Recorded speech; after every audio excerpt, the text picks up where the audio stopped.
नमस्कार, मैं डॉक्टर गुंजन गर्ग राजकीय महाविद्यालय गंगापुर सिटी कोटा विश्वविद्यालय कोटा द्वारा निर्धारित बीए पाठ तृतीय के द्वितीय प्रश्न पत्र संस्कृत विषय के अंतर्गत नीति शतक पुस्तक निर्धारित है। इसके 85 श्लोक हम पूर्व की कक्षा में पढ़ चुके हैं।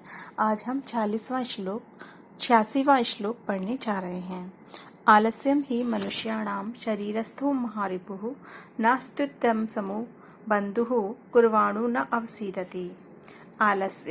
आलस्य ही क्योंकि मनुष्यों का शरीरस्थो शरीर में स्थित महान रिपु महान शत्रु है। न अस्ति नहीं है, उद्यम समः परिश्रम के समान बंधु भाई कुर्वाणः करते हुए ना नहीं अवसीदति कष्ट पाता है दुख पाता है। मनुष्याणाम शरीरस्थो महान रिपु आलस्यम। मनुष्य के शरीर में स्थित उसका महान शत्रु आलस्य है कि जो आलस्य है वो मनुष्य के शरीर में स्थित उसका महान शत्रु है। न अस्ति उद्यम समो बंधु, परिश्रम के समान उसका कोई बंधु नहीं है। उसका परिश्रम के समान कोई उसका बंधु बांधव नहीं है। कुर्वाणो न अवसीदति, जो परिश्रम किए जाते हुए कभी भी दुख नहीं देता है।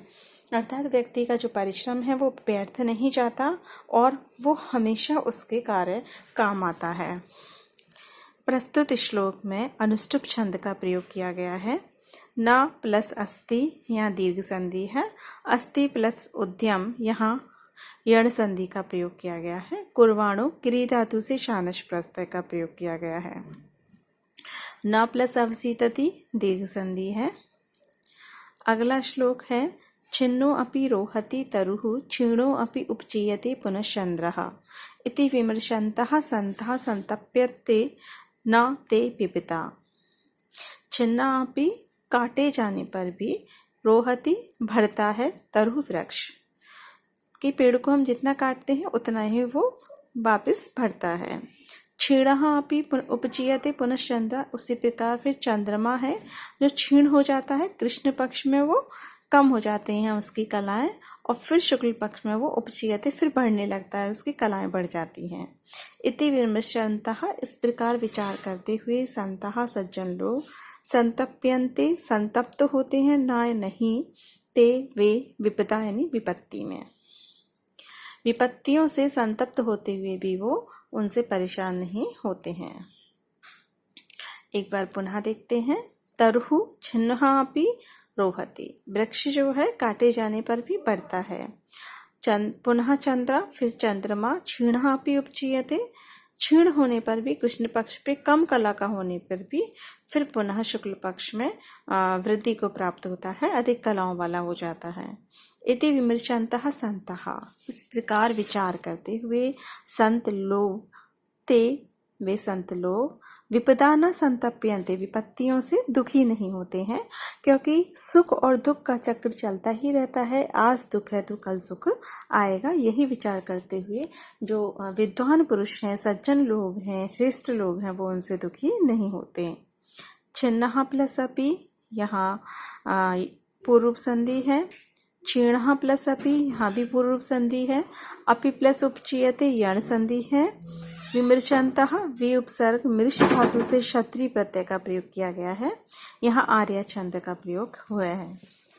अगला श्लोक है हमारा। नेता यस्य बृहस्पतिः प्रहरणं वज्रं सुरः सैनिकः स्वर्गो दुर्गम अनुग्रह किल हरे ऐरावतो वारणम् इति ऐश्वर्यबलान्वितो अपि बलभिद भग्नः परहि संगरे तद उक्तम ननु दैवम एव शरणम धिक वृथा पौरुषम। प्रस्तुत श्लोक में भाग्य की प्रबलता को महाकवि भर्तृहरि बता रहे हैं। नेता यस्य बृहस्पति, जिसका मार्गदर्शक बृहस्पति है। यहाँ इंद्र के लिए आया है कि इंद्र जिसका मार्गदर्शक, जिसके गुरु बृहस्पति हैं। प्रहरणम वज्रम, वज्र जिसका अस्त्र है। सुरः सैनिकः, देवता जिसके सैनिक हैं। स्वर्गो दुर्गम, स्वर्ग जिसका दुर्ग है, महल है। अनुग्रह किल हरे, जिसपे हमेशा विष्णु की कृपा है। ऐरावतो वारणः, ऐरावत जिसका हाथी है। इति इस प्रकार ऐश्वर्य बलान्वितो अपि ऐश्वर्य बल से युक्त होने पर भी बलभिद इंद्र भग्नः पराजित हो गया पर ही शत्रुओं के द्वारा असुरों के द्वारा संगरे युद्ध में देवासुर संग्राम में इतना बलवान होने पर भी जो इंद्र था वो शत्रु के द्वारा असुरों के द्वारा पराजित हो गया। तत्तो उत्तम जो कहा गया है ननु निश्चय ही दैवम एव शरणम कि भाग्य का ही आश्रय लेना चाहिए। धिक धिक भिड़ता पौरुषम कि पुरुषार्थ व्यर्थी पुरुषार्थ को धिक्कार है। तात्पर्य यह है कि इंद्र इतना शक्ति संपन्न इतनी सब भगवान की कृपा होने पर भी उस इंद्र ने पराजय का उसको सामना करना पड़ा। तो यहाँ कवि यह कहना चाहता है कि देव ही यहाँ कारण है, इसलिए देव को ही आश्रय लेना चाहिए और पुरुषार्थ व्यर्थ है, पुरुषार्थ का कोई अर्थ नहीं है। एक बार पुनः हम देखते हैं। यस्य नेता बृहस्पति जिसका मार्गदर्शक गुरु बृहस्पति है, प्रणम वज्रम जिसका अस्त्र वज्र है, सुरहा सैनिक देवता सैनिक है, स्वर्गो दुर्गम स्वर्ग जिसका दुर्ग है महल है, अनुग्रह किल हरे हरि की जिस पे कृपा है, ऐरावती वारणी ऐरावत हाथी है। इति इस प्रकार ऐश्वर्य बलान्वितो अपि इस प्रकार के ऐश्वर्य और बल से युक्त होने पर भी इंद्र संगरे देवासुर संग्राम में परहि भग्नः शत्रु के द्वारा पराजित हो जाता है। तद व्यक्तम ननु देवमेव शरणम तो इसलिए यहाँ पे दैवम भाग्य ही कारण है, इस सब का जो कारण है वो भाग्य ही है, इसलिए भाग्य की ही आश्रय लेना चाहिए। वृथा पौरुषम पुरुषार्थ व्यर्थ है, धिक धिक उसको धिक्कार है। ऐसे पुरुषार्थ को धिक्कार है, व्यर्थ के पुरुषार्थ को बार बार धिक्कार है। नेता नी धातु से त्रिश प्रत्यय का प्रयोग किया गया है। यहाँ पर धिक के योग में दैवम में द्वितीय विभक्ति का प्रयोग है और शार्दुल विक्रीडितम छंद का यहाँ प्रयोग किया गया है। अगला श्लोक है कर्मायत्तम फलम पुंसाम बुद्धि कर्मानुसारिणी तथापि सुधिया भाव्यम सुविचारैव कुर्वता। कर्मायत्तम फलम पुंसाम कर्म के अधीन ही है फल पुंसाम मनुष्यों का, बुद्धि भी कर्म के अनुसार होती है तथापि फिर भी सुधिया विद्वत जनों के द्वारा भाव्यम होना चाहिए, सुविचार्य अच्छी तरह विचार करके ही कुर्वता कार्य करते हुए। कि पुंसाम फलम कर्मायत्तम मनुष्यों का जो फल है, मनुष्य को जो सुख दुख रूप फल प्राप्त होता है वो कर्मों के अधीन है, यानी पूर्व जन्म में उसने जैसे कर्म किए हैं उसी के अनुसार उसे सुख दुख प्राप्त होता है। बुद्धि कर्मानुसारिणी और उसी प्रकार उसकी बुद्धि कर्मों के अनुसार ही उसकी बुद्धि होती है। तथापि फिर भी इतना होने पर भी सुधिया विद्वत जनों के द्वारा सुविचार एवं कुर्वता भाव अच्छी तरह विचार करके ही कर्म होने चाहिए। भली बाती कार्य के अच्छे बुरे का ज्ञान करके ही उस व्यक्ति को कार्य करना चाहिए।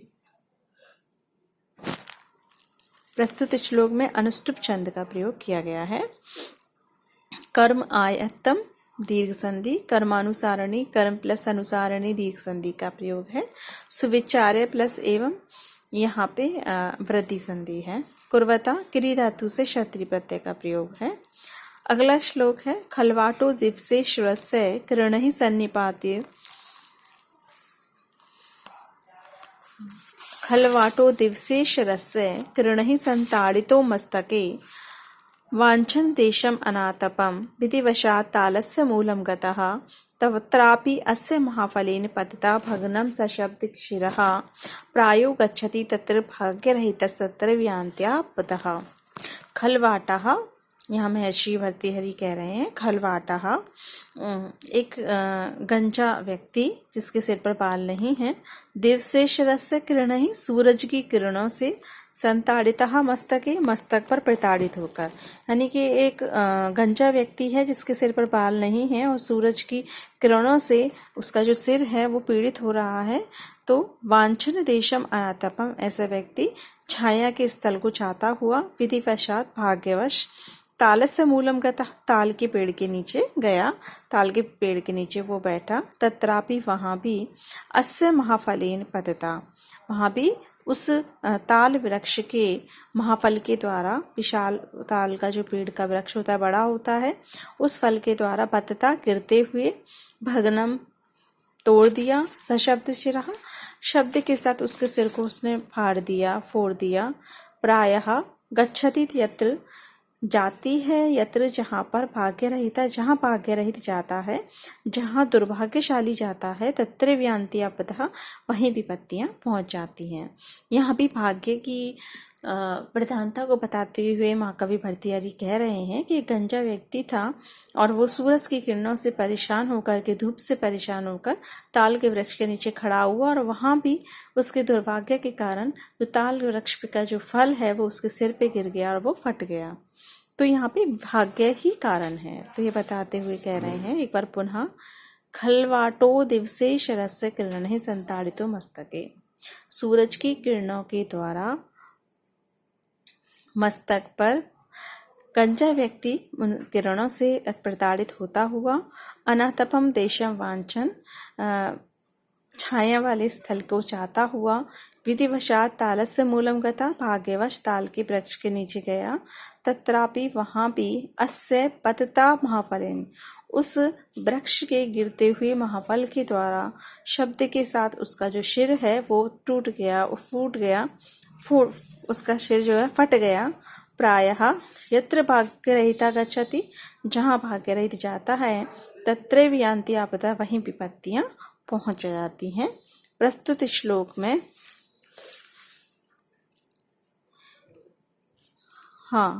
श्लोक में शार्दूल विक्रीडितम छंद का प्रयोग किया गया है। दिवसेश्वर से, दिवस प्लस ईश्वर से गुण संधि है। संताड़ितः सम उपसर्ग, तड़ धातु से क्षत्रिय प्रत्यय का प्रयोग है। वांछन में भी वांछित धातु से क्षत्रिय प्रत्यय का प्रयोग किया गया है। गतः में गम धातु से ता प्रत्यय है। यान्ति प्लस आपदः, यहाँ यड़ संधि है। भग्नम में भज धातु से त प्रत्यय है। आज की कक्षा में हम इतना ही पढ़ेंगे। धन्यवाद।